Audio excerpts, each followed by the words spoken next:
Good morning. কেমন আছো বলো তো সবাই?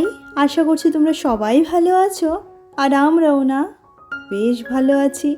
আমার আরও একটি নতুন ব্লগে আবারও তোমাদেরকে স্বাগত জানাচ্ছি।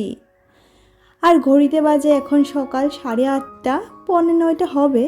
আর আমি স্নান করে না কখন পুজো দিয়ে নিয়েছি, কারণ মিঠি টিচার আসবে তো আজকে, আর্টের টিচার, সেই কারণে ওর যথারীতি এসেও পড়েছে। মেয়ে আর্ট করছে বসে বসে, তো সেই কারণে না তাড়াতাড়ি পুজোটা করে নিই, কারণ যেহেতু এ ঘরেই পড়ায় আর এই ঘরেই ঠাকুর, আমার মনে হয় যে একটু ডিস্টারবেন্স ফিল হতে পারে, তো সেই কারণে পুজোটা একটু তাড়াতাড়ি করে নেওয়ার চেষ্টাটা করি। তাই সানডেতে খুব তাড়াহুড়ো থাকে, তো সেই কারণে সমস্তটা তোমাদের সাথে শেয়ার করে হয়ে ওঠে না। আর এদিকে দেখো গোপুসোনাকে এভাবে সাজিয়েছি। শীতের জন্য না এখন ফুলও ফুটছে না সেরকম, জানো তো, একটা দুটো করে ফুটছে, তাও আজকে 4-5খানা জবা তো ফুটেছে। আর এই যে টিচার চলে যাওয়ার পর মিঠি এখানে জানি কি করছে আমি বুঝতে পারছি না। এই যে বাজে 9:45, 10টা বাজতে 10 মিনিট বাকি। আর রান্নাঘরে এসে দেখো আমার জন্য ওইদিকে চা বসালাম, আর মেয়ের জন্য একটা ডিমের অমলেট করে দিলাম, ডিমের পোচ করে দিলাম, ও রুটি দিয়ে খাবে। আর এদিকে দেখো ও খেতে বসে পড়েছে, আর ওই বলছিল যে রুটি দিয়ে, আমি ভাবছিলাম যে বেগুন ভাজা করে দিলে খা, বলছি না ডিমের পোচ দিয়েই খাবো। আমিও 2খানা রুটি নিয়ে নিলাম চায়ের সাথে। শুধু চা খেতে ভালো লাগে না, আর বিস্কিটও খেতে ইচ্ছে করে না। সকালে এত কাজ করে আসার পর একটু খিদেই পেয়ে যায়, জানো তো। তো সেই কারণে না চায়ের সাথে 2খানা রুটি নিয়ে নিলাম। আর এদিকে চায়ের বাসনগুলো আগে মেজে নিচ্ছি, আর চায়ের বাসনগুলো এই মুহূর্তে না মাজলে ঘরটা ভীষণ হিজিমিজি হয়ে যায়। আর এভাবেই না ছোট রান্নাঘর তো, সে বুদ্ধি করে করে কাজ আমি এভাবেই করি, কারণ কিছু করার নেই, এইটুকুটার মাঝখানে আমাকে সমস্তটা ম্যানেজ করতে হয়।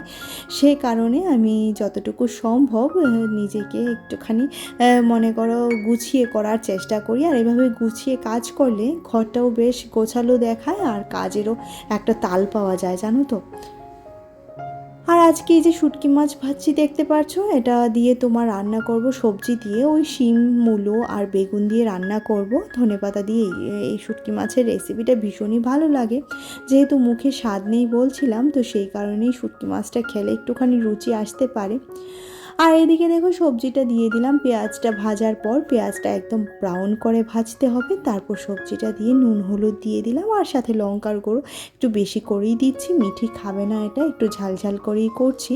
আর এখানে ওই রসুনের পেস্টটাও দিয়ে দিলাম, দিয়ে ভালো করে এবার নাড়াচাড়া করে ঢাকা চাপা দিয়ে কিছুটা কাঁচা লঙ্কাও কেটে দিয়ে দেবো। মনে হচ্ছিলো ঝাল হবে না, তো কিছুটা কাঁচা লঙ্কাও দেওয়া হয়েছিল।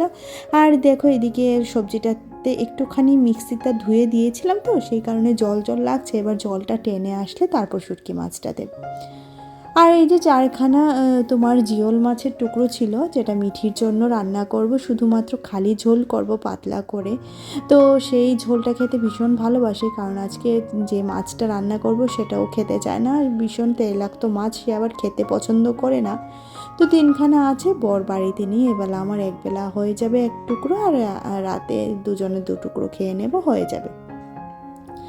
আসলে কি বলতো, কাজের মাঝখানে মাঝখানে না একটু বুদ্ধি করে সংসারটাও চালাতে হয়, কারণ ওই যে সমস্ত কিছু একসাথে খেয়ে নিলেই তো হলো না, তারপরেও তো আরও দিন আছে, খাওয়া দাওয়া তো আছেই, তাই না।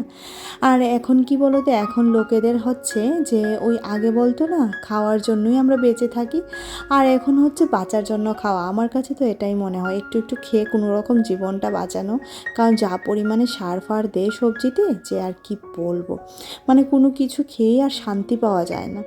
আর এদিকে দেখো জলটা যখন টেনে এসেছিলো সবজি থেকে, এই মুহূর্তে শুটকি মাছটা দিয়ে আবারও ঢাকা চাপা দিয়ে দিলাম। আর এইদিকে মাছের ঝোলটা শুধুমাত্র পেঁয়াজ দিয়ে করেছি।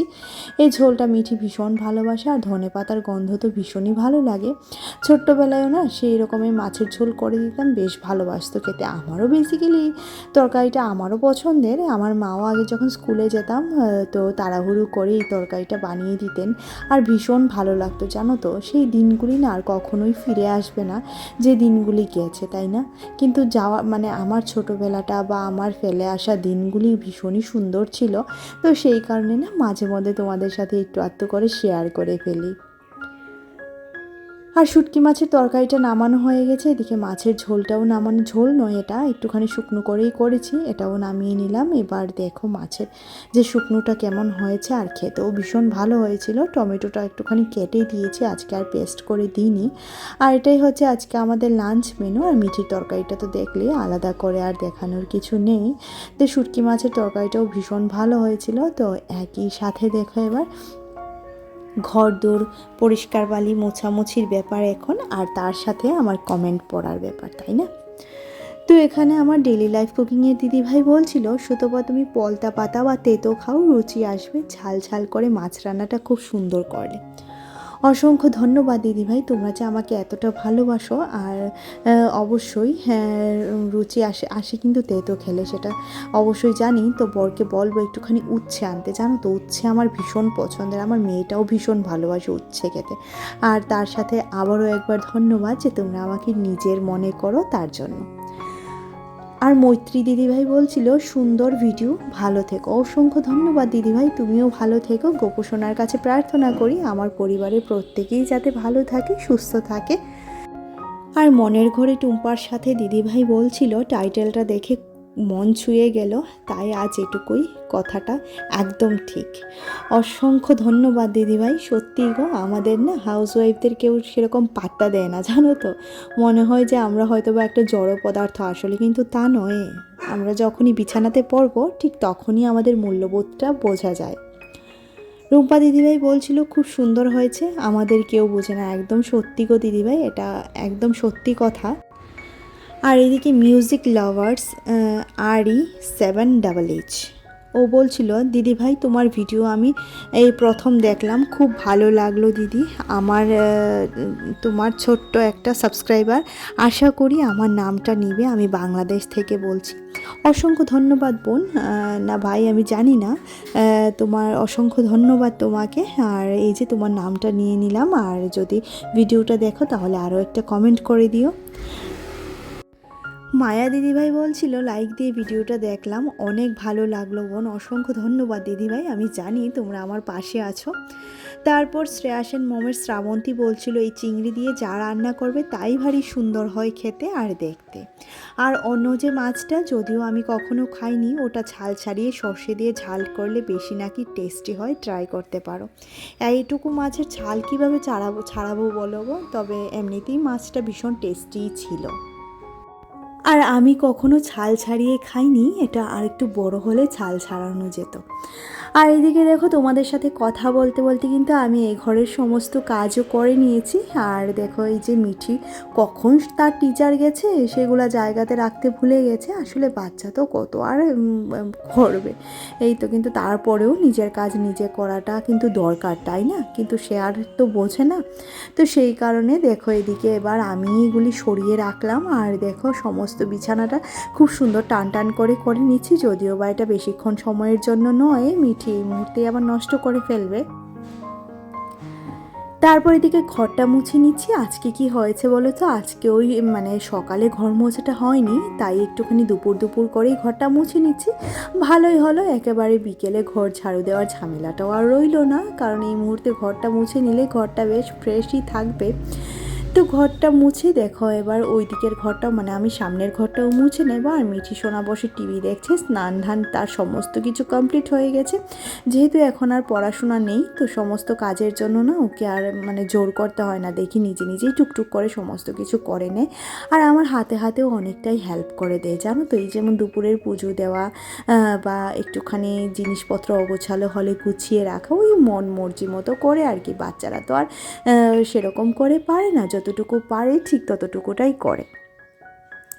আর এই যে আমি ওকে একটুখানি আদর করছিলাম, আর এদিকের ঘরটাও মুছতে চলে আসলাম। আর একদম দেখো বিছানাটাকে একটুখানি আগে মাত্র গুছিয়ে গেছিলাম, সে আবার এসে এটাকে ওই যে বলে না, মানে আমার এতটা বিরক্ত লাগে জানো তো, বিছানা টান টান থাকলে সেটাকে নোংরা করলে আমার ভীষণ রাগ হয়।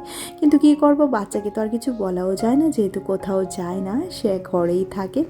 আর এদিকে ছাদে এসে একখানা অর্নামেন্টাল অরেঞ্জ পেরেছে, সেটা নাকি ও খাবে। ওটা কি খেতে পারবে পারবে বলো? আমি বলছিলাম এটা খেতে পারবি না, এত টক এত টক। আমার নাক বন্ধ হয়ে আছে, তারপরেও এই অরেঞ্জের গন্ধটা এত দারুণ, মানে মিষ্টি গন্ধ যে কি বলবো। গন্ধেই মনে হচ্ছিল আর একটু খাওয়া যাবে, কিন্তু ওই যে মেয়ে এটা পেরেছে।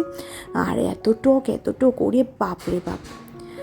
তো যথারীতি বিকেলের কাজ বাজ শুরু হয়ে গেছে, জামা কাপড় নিয়ে নিচ্ছি। আর এরপরেই তো একটা টানা ঘরে বসে থাকবো এতক্ষণ সময়, ওই বিকেল আর সন্ধ্যের কাজ তো ঠিক 5:30 6টার মধ্যে হয়ে যায়। আর তারপর ওই বসে থাকা 9টা অবধি, আর যে ভীষণ বিরক্ত লাগে জানো তো ঘরে বসে থাকতে, কিন্তু কিছু করার নেই। ঘরে বসে তো থাকতেই হবে, প্রতিদিন কোথায় বা যাবো এই ঠান্ডার মধ্যে, তো সেই কারণে আর বেরোনো হয় না, ঘরেই থাকি। আর মেয়েটাও আমার সাথে অনেকটা হেল্প করছে, দেখতেই তো পাচ্ছ। আর অনেক জামা কাপড় পরেছে, প্রতিদিন এরকম করে জামা কাপড় ধোয়াধুয়ি পরিষ্কার পালি করতে হয়। আর বলো না গো, এক একটা সময় তো বিরক্তি চলে আসে, কিন্তু তারপরেও ঘরের কাজ আর বিরক্তি করলে কি হয় বলো। আর এই যে মিঠি ওর গাড়িটাকে একটুখানি সরিয়ে রেখে আসলো, তো ওইদিকে জলের বোতলটা নিয়ে এসেছে শুধুই, কিন্তু একটুকু জল সে খায়নি, এতটা দুষ্টু হয়েছে। তো বলছিলাম চল এবার ঘরে গিয়ে সন্ধে দেবো, পুজো দেবো। আর আমি বলছিলাম ক্যামেরা চলছে, তো ও আবার ক্যামেরার দিকে একটুখানি তাকাচ্ছিল। আর এইদিকে দেখো ঘরে এসে সন্ধে হয়ে গেছে, আমার পুজোও কমপ্লিট। এই মুহূর্তে গোপুসোনাকে শয়ন দেব। আর গোপুসোনার এই মিষ্টি মিষ্টি মুখটা যে এত ভালো লাগে যে কি বলবো। আর এখন তো আমার গোপুসোনাকে দেখাতেও ভয় করে, কারণ উনি আমাকে যে একটা কমেন্ট করেছিল যে ঘরে গোপাল সোনা তাও আমিষ। আসলে আমি এটার মানে বুঝতে পারলাম না, আমি কি একাই এরকম মানুষ যে গোপাল সোনা রেখেও আমিষ খায়, আমি এটাই বুঝতে পারলাম না। তো উনি কী মতলবে এই কমেন্টটা করেছে সেটা জানি না। যাকে জীবনে ভালো মানুষের পাশাপাশি তো খারাপ মানুষটাও থাকবে, তাই না? সমস্ত কিছু নিয়েই তো জীবনটাকে চালিয়ে নিয়ে যেতে হবে। তো সেই কারণে আর আমি সেরকম কিছু মনে নিইনি, তো ওনার কমেন্টের আমি রিপ্লাইও করিনি। আর এই ধরনের কমেন্টে রিপ্লাই করাটা আমার কাছে ভালো লাগে না, আমার মনে হয় এই ধরনের কমেন্টে রিপ্লাই করাটা ঠিক নয়। আর এদিকে মেয়ের জন্য দুধ নিয়ে নিলাম। আর দেখো আমার আজকে চাটা একটুখানি বেশি হয়ে গেছে, এতখানি চা তো আমি খাই না। তারপরেও কি করব বলো, ঘরে তো বর নেই, আর বর থাকলেও সেও চা খেতে চায় না। তো চলো এই মুহূর্তে আমি আর মিঠি আমি চা খাবো, মিঠি দুধ খাবে। তার মুখটা দেখো, দুধটা দেখে কি অবস্থা। তো আজকের মতো ভিডিওটি এইটুকুই। ভিডিওতে কিছু ভালো লাগলে অবশ্যই একটা লাইক করে কমেন্ট করে জানিও যে কী ভালো লাগলো। আর পারলে চ্যানেলটিকে সাবস্ক্রাইব করে দিও।